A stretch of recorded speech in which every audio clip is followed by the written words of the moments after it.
Salut à tous, c'est le militant, le père fondateur de la RDNA, le porte-parole. Nous venons ici pour nous adresser au jeune petit frère Ibrahim Traoré, qui est en même temps notre président, le président du FASO. Reste concentré et vigilant. N'utilise pas les humains comme bouclier pour pouvoir faire accroître ta popularité. Tu es venu ici faire comprendre aux gens que il y a des Africains qui s'expriment mieux en français et ils se disent intellectuels. Non, on ne s'exprime pas mieux en français parce qu'on veut. On s'exprime en français parce qu'on veut toucher la masse. Car c'est le meilleur moyen de communiquer pour pouvoir atteindre la masse. Toi, depuis que tu es président du FASO, comment tu fais pour atteindre la masse? Comment tu fais pour pouvoir communiquer avec le reste du monde? Tu t'exprimes en français. Parce que c'est la langue qui nous permet de mieux communiquer avec la masse. Donc, n'utilise pas ça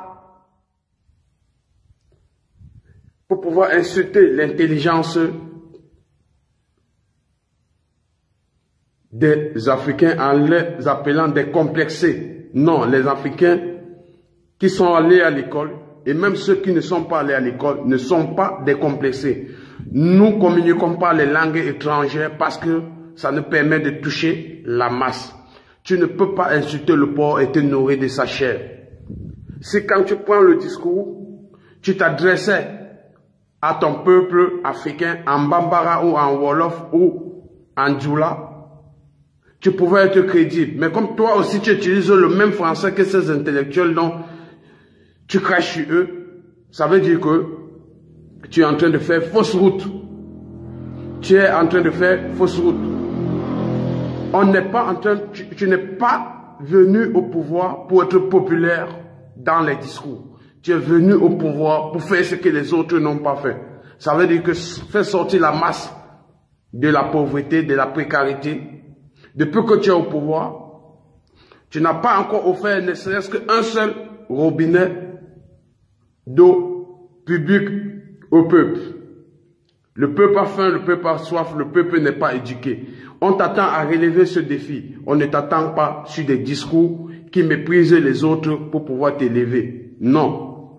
L'anglais, le français, l'espagnol, c'est des langues qui nous permettent de toucher la masse. Et toi-même, tu ne fais pas l'exception. C'est des langues que tu es obligé d'utiliser pour pouvoir communiquer avec le reste du monde. Je sais, nous savons que tu fais allusion au professeur Franklin Nyamsi qui se dit intellectuel et il s'exprime mieux en français. Non, quand tu es allé à l'école, tu as intérêt de parler le bon français à ceux qui t'écoutent, c'est obligé. C'est ça qui fait la différence entre celui qui est allé à l'école et celui qui n'est pas allé à l'école. Et comme je te dis, je répète, on ne parle pas les langues étrangères parce qu'on veut. C'est parce qu'elles nous permettent de toucher la masse. Et ne viens pas insulter l'intelligence de tes frères africains parce que tu veux être applaudi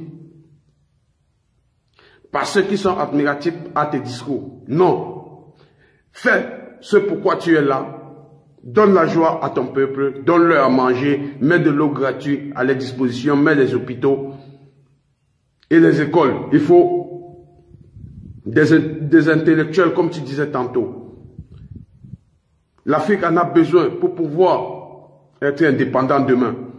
Donc, dorénavant dans tes discours, arrête d'utiliser tes frères africains comme bouclier humain pour t'acheter une crédibilité. C'était le militant. Salut, salut, ciao, ciao, on est ensemble.